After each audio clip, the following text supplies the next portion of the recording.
وہ تنہا کون ہے؟ اللہ اللہ. بادشاہ وہ کون ہے؟ اللہ اللہ. مہرباں وہ کون ہے؟ اللہ اللہ. کیا اونچی شان ہے؟ اللہ اللہ. اس کی سب نشان ہے؟ اللہ اللہ. سب دلوں کی جان ہے؟ اللہ اللہ.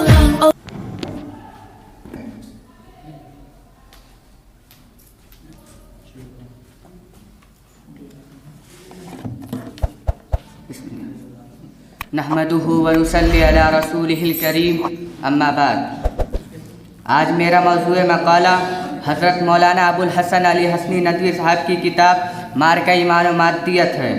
یہ کتاب سورہ کہف کا ایسا دقیق و مفصل مقالہ جس کو مولانا نے موجودہ زمانے کی تہذیبی و سیاسی و ثقافتی پس منظر میں پیش کرنے کی ایک کامیاب کوشش کی ہے. سورہ کہف پر شروع سے لے کر اب تک بے شمار مفسرین نے بحث کی، لیکن مولانا کی یہ تصنیف حالات حاضرہ کے پس منظر میں اس سورہ کی معنویت کو ماقبل کے تمام تصنیفات سے منفرد بتاتی ہے. اس کتاب میں بہت سی ایسی خوبیاں ہیں جو اس کو بہترین کتابوں کی صف میں جگہ دیتی ہے. اس کی سب سے بڑی خصوصیت یہ ہے کہ عہد حاضر کے پس منظر میں عہد قدیم کے واقعات کا تجزیہ پیش کیا گیا ہے. دجالیت سے بحث کی گئی. سورہ کہف کے واقعات، مثلا اصحاب کہف کا واقعہ، دو باغ والے کی کہانی، موسیٰ علیہ السلام و خضر علیہ السلام کی ملاقات اور سکندر ذوالقرنین کے مابین ایک اٹوٹ رشتہ دکھایا گیا. ان چاروں واقعات کو ایمان و مادیت کے مابین باہم کشمکش کی صورت میں دیکھنے کی کوشش کی گئی. دوسری خصوصیت اس کتاب کی یہ ہے کہ مولانا نے ان چاروں واقعات کی تاریخیت پر مدلل طور پر بحث کی اور مختلف مورخین و مستشرقین کے سوالوں کا قرآن و سنت کی روشنی میں اطمینان بخش جواب بھی دیا. تیسری خصوصیت اس میں دعوت کا پہلو اظہر من الشمس ہے.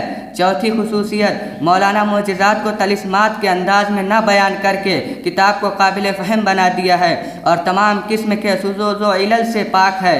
اس کتاب کے مطالعے سے جو مجھے فائدہ حاصل ہوا اس کا ایک مطلب کتاب کے نام ہی سے سمجھ میں آ جاتا ہے. اس کتاب کو اولاً عربی میں الصراع بین الایمان والمادیت کے نام سے لکھا گیا. پھر اس کے بعد مولانا محمد الحسنی نے اس کا ترجمہ کیا اور ایسا جامع اور سہل ترجمہ کیا کہ ایسا لگتا ہے ترجمہ نہیں بلکہ اصل کتاب ہی ہو. یہ کتاب کیسے وجود میں آئی اور اس کے مضامین مطلب کس طرح ارتقاء کے منزلوں سے گزرے، اس کی تفسیر و تشریح کی نوعیت کیا ہے، اس کے مضامین کا ماخذ کیا ہے، سب اسی کتاب میں درج ہے. اس شعر کے ساتھ میں اپنے مقالے کو ختم کرتا ہوں.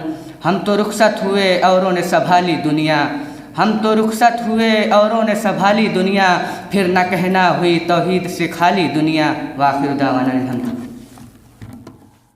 وہ تنہا کون